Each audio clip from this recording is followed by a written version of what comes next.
이튿날 그들이 베다니에서 나왔을 때에 예수께서 시장하신지라 멀리서 잎사귀 있는 한 무화과 나무를 보시고 그 나무에 무엇이 있을까 하여 가셨더니 가서 보신즉 잎사귀 외에 아무것도 없더라.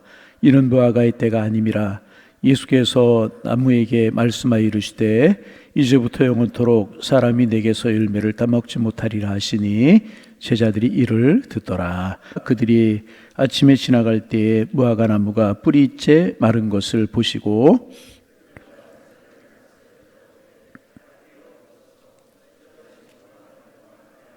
예수께서 그들에게 대답하여 이르시되 하나님을 믿으라.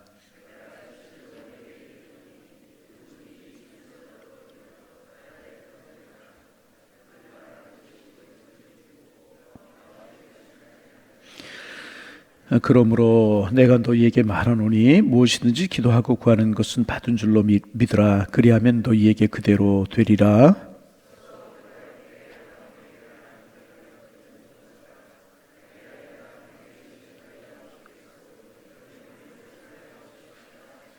아멘.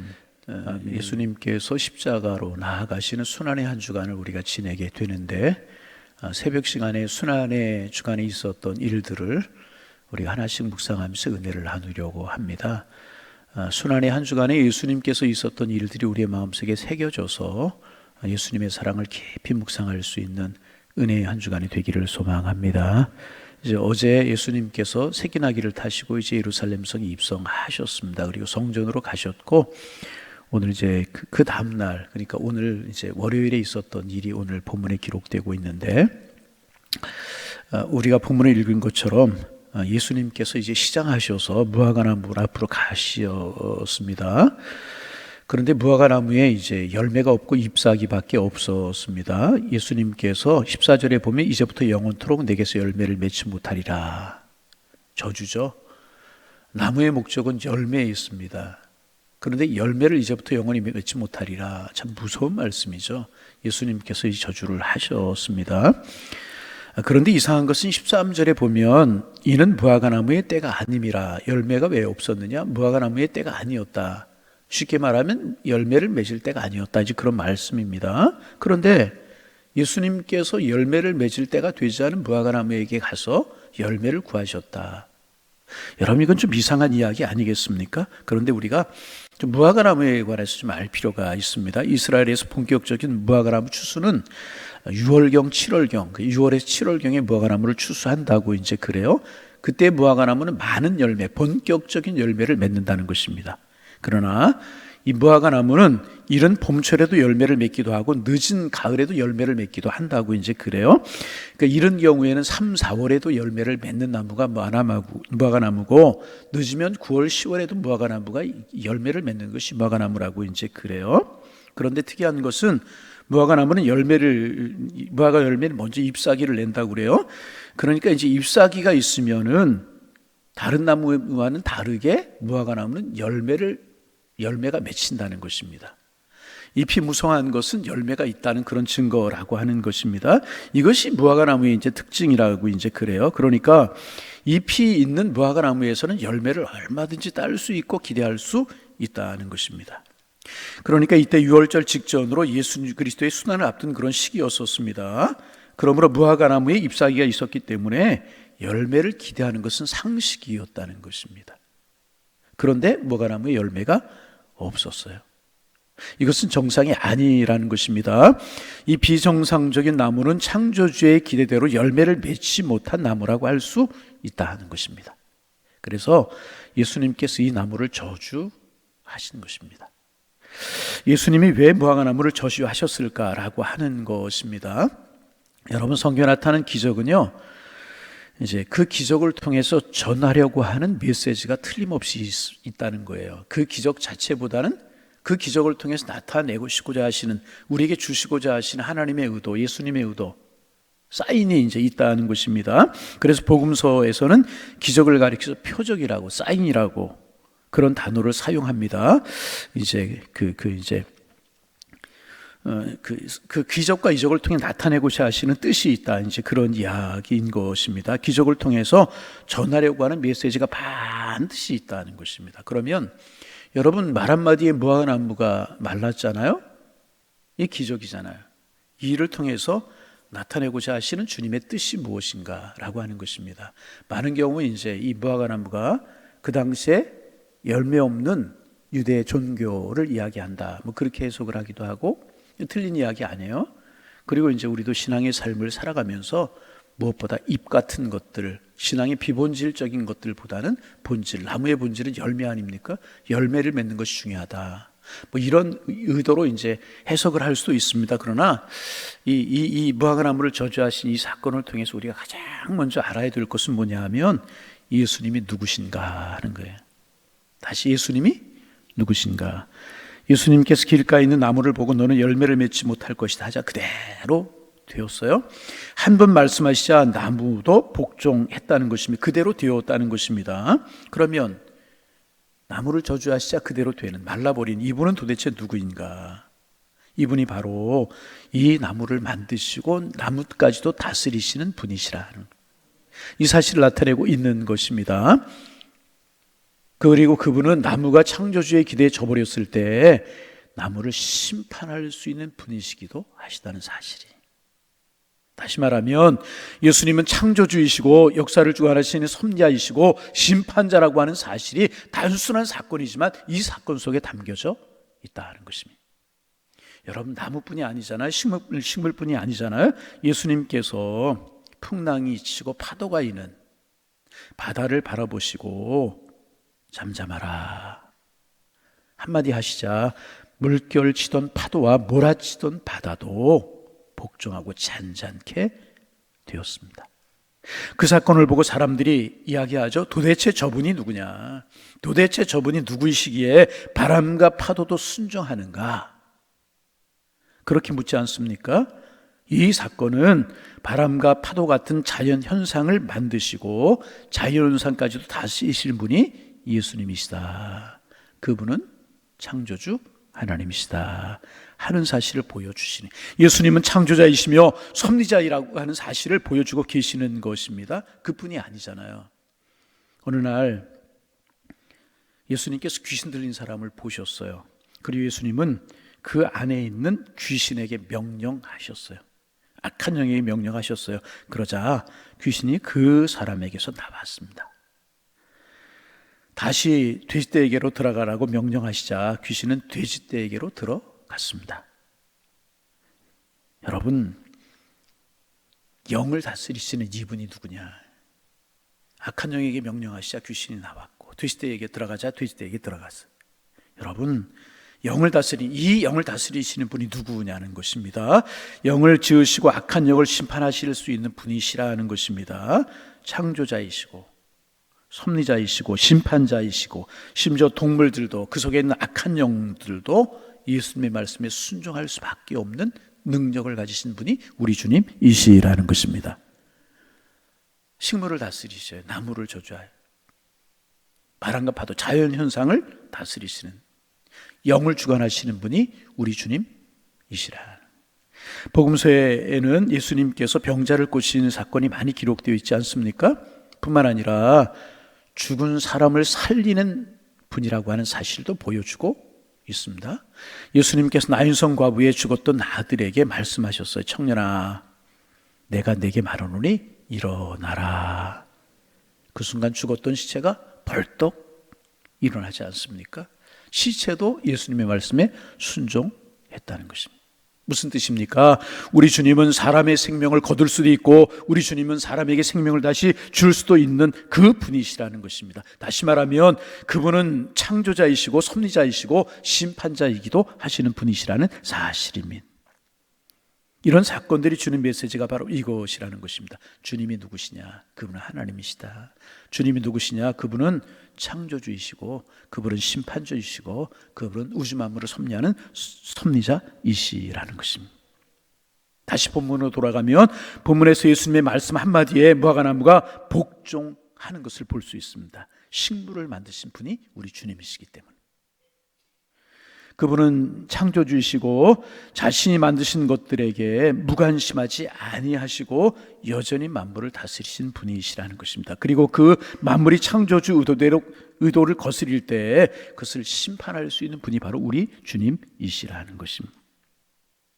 하나님은 하나님의 피조물 우리가 창조주의 의도대로 살지 못할 때 하나님 우리를 심판하실 수도 있다는 것입니다. 여러분, 반복합니다. 주님이 누구십니까?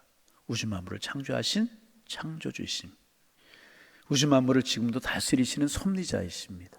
그리고 마지막 날 심판하시는 심판주이시다는 것입니다. 그분은 하나님이시라. 이런 위대한 분, 이러한 존귀한 분, 이런 놀라운 분이 우리 주님이시라 하는 것입니다. 그런데 여러분, 중요한 사실이 있잖아요. 그분이 우리를 사랑하셨다는 거예요. 그분이 우리를 사랑하셔서 우리를 살리시기 위해서 친히 인간의 몸을 입고 이 땅에 오셨다는 거예요. 여러분, 제가 성탄절 때가 되면 늘 하는 이야기 중에 하나가 뭐냐면, 하나님이신 분이 사람의 몸을 입고 이 땅에 오셨다는 이 사실이 얼마나 놀라운 사건이냐. 사람을 욕할 때 쌍욕 중에 하나가 사람을 개 취급하는 거예요. 그거 굉장히 큰 욕이거든요. 그런데 사람이 개가 될 수 없잖아요. 그렇잖아요. 그런데 하나님께서 인간의 몸을 입고 이 땅에 오신 예수님의 모습이 어떤 모습입니까? 사람이 개가 되는 것부터 더 낮아지는 일이죠. 창조주 하나님, 영롱한 하늘 위의 별 가운데 계실 우리 주님이 낮고 천한 인간의 몸을 입고 말구에 탄생하신 이 사건은 여러분 놀라운, 보세요. 영들도 다스리시고 자연 만물을 다스리시고 파도도 잔잔케 하시고 죽은 사람 생명을 주관하시는 분이 우리 주님이시라. 그분이 인간의 몸으로 이 땅에 오셨어요. 왜? 단 한 가지 이유, 저 여러분을 사랑하시기 때문에. 그런데 인간의 모습을 입고 오신 것으로 끝나지 않고요, 그분이 우리를 위해서 십자가의 고난을 당하시고요, 십자가에서 친히 죽으셨다는 그 단 한 가지의 이유는 저 여러분을 사랑하시기 때문에. 오늘 말씀 묵상하다가 다미안 신부 이야기가 생각이 났어요. 하와이 이제 가면 몰로코이 섬이라고 하는 섬이 있는데, 지금은 이제 백신이 좋아져서 나병이 없어졌어요. 이제 이것도 정복된 병, 천연두라고 하는 마마 이런 것도 정복이 되고, 이제 그렇죠. 요즘 뭐 마마, 천연두 이런 거 앓는 분 없잖아요. 나병도 정복이 됐습니다. 하나님의 은혜로 백신을 주셔서 나병이 없어졌고, 나병 기운이 조금 있어도 약만 먹으면 낫습니다. 그러니까 문둥병, 나병에 걸릴 염려 여러분 안 하셔도 돼요. 아멘을 안 하는데. 근데 이제 무서운 병이라고, 하늘에 있는 천형이라고, 백신이 없을 때 막 어느 날 세수하다 보니까 눈이 빠져나오고 코가 떨어지고 귀가 떨어지고 손마디가 떨어지고, 그 무서운 병이 나병이잖아요. 우리나라에도 그런 분들을 소록도에 격리시켰던 적이 있었잖아요. 몰로카이 섬이 그런 섬이었다고 그래요. 그들이 모여서 사는 그런 섬. 다미안 신부가 그 섬에 들어가서 복음을 전하기 시작하는 거예요. 하나님 우리를 사랑하십니다. 우리 위해 십자가에 죽으셨습니다. 이 사람들이 복음을 받아들이지 않는, 당신 같은 건강한 사람은 하나님이 사랑하신다고 이야기할 수 있지만, 천형이라고 이야기하는 나병에 걸린 우리를 하나님이 사랑하신다고 우리가 이런 병에 걸릴 수가 있겠느냐고. 그러면서 복음을 받아들이지 않는, 그건 당신이 하기 좋은 말이라고. 그러자 참 다미안 신부가 놀라운 기도를 하잖아요. 하나님, 나에게도 나병을 허락하여 주옵소서. 여러분, 이게 사람이 할 수 있는 기도예요. 나병에 걸려도 낫게 해달라고 그래야 되는데, 나도 나병에 걸리게 해. 왜? 같은 모습이 되어야 복음을 전할 수 있기 때문에. 드디어 그분이 나병에 걸렸어요. 머리카락 빠지고 손가락이 떨어져 나가, 나병에 걸렸다. 그 모습을 가지고 그 남환자들에게 복음을 전하는 거예요. 하나님 우리를 사랑하십니다. 이 모습 이대로를 사랑하십니다. 하나님은 우리를 사랑하셔서 인간을 물 입고 오셨어요. 그러자 그들의 마음의 문이 열리고 복음을 받아들이기 시작해요. 몰로카의 섬이 예수 그리스도를 믿는 사람들을 넘쳐났다고 그러잖아요. 여러분, 이거 할 수 있는 일 아니고, 그래서 우리가 다미안 신부를 귀하다고 여기잖아요. 여러분, 왜 테레사 수녀를 귀하다고 이야기합니까? 인도 캘커타에서 그분이 낮고 천한 모습으로 그들을 섬겼기 때문에 귀하다고 이야기하잖아요. 이거 참 귀한 사랑임에 틀림이 없습니다.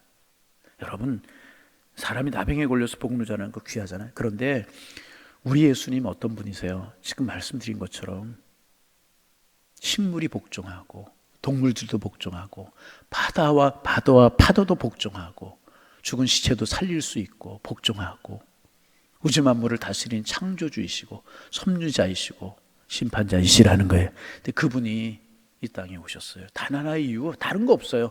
저와 여러분을 살리시기 위해서, 저와 여러분을 구원하시기 위해서, 저와 여러분 하나님의 백성 삼으시기 위하여서. 다미안 신부가 나환자가 되는 것보다 하나님이 인간의 몸을 입으신 이 사실이 얼마나 여러분 놀랍고 귀한,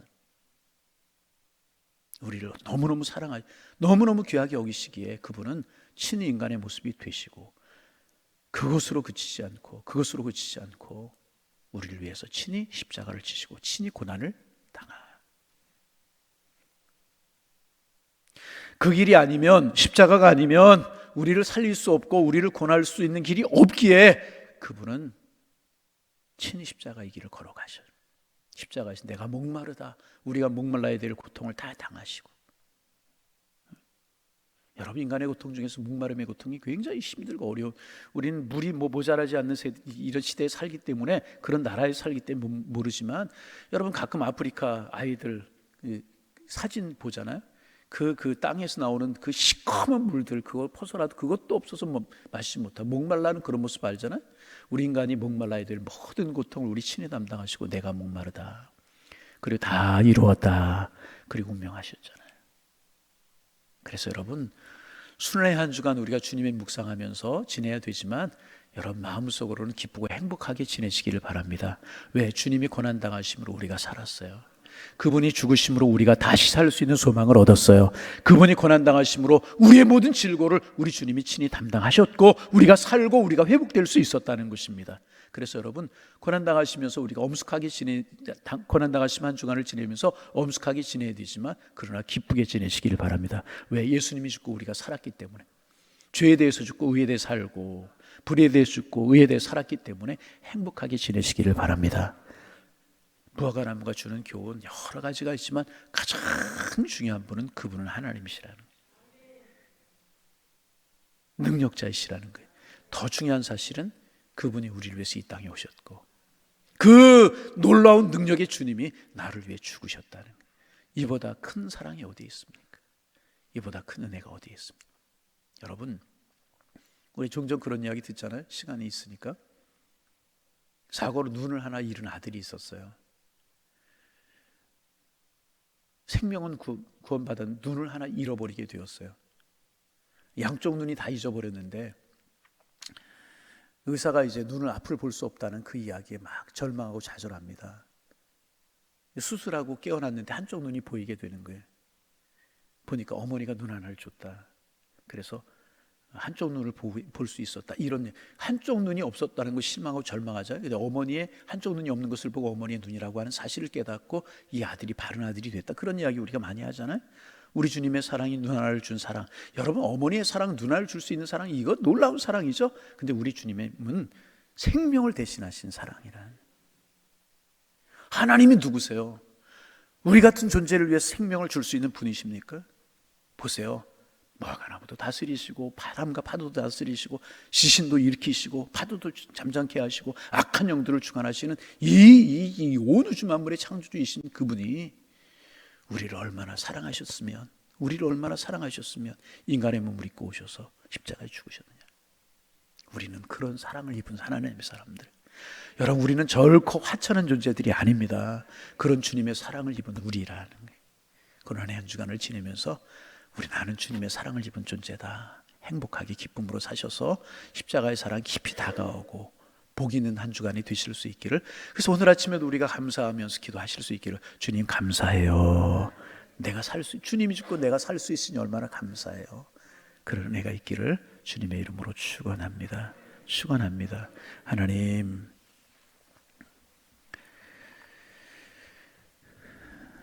순환의 한 주간을 저희들이 지내면서 예수님의 십자가를 묵상합니다.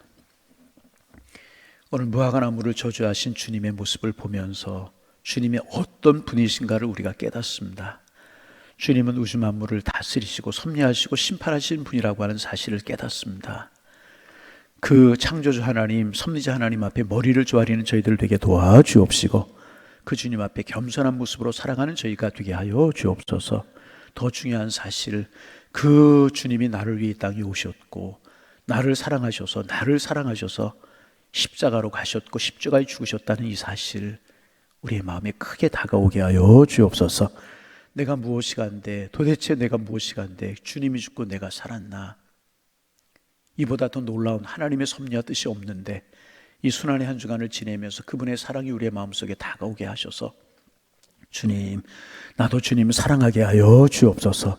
주님 사랑합니다. 주님 감사합니다.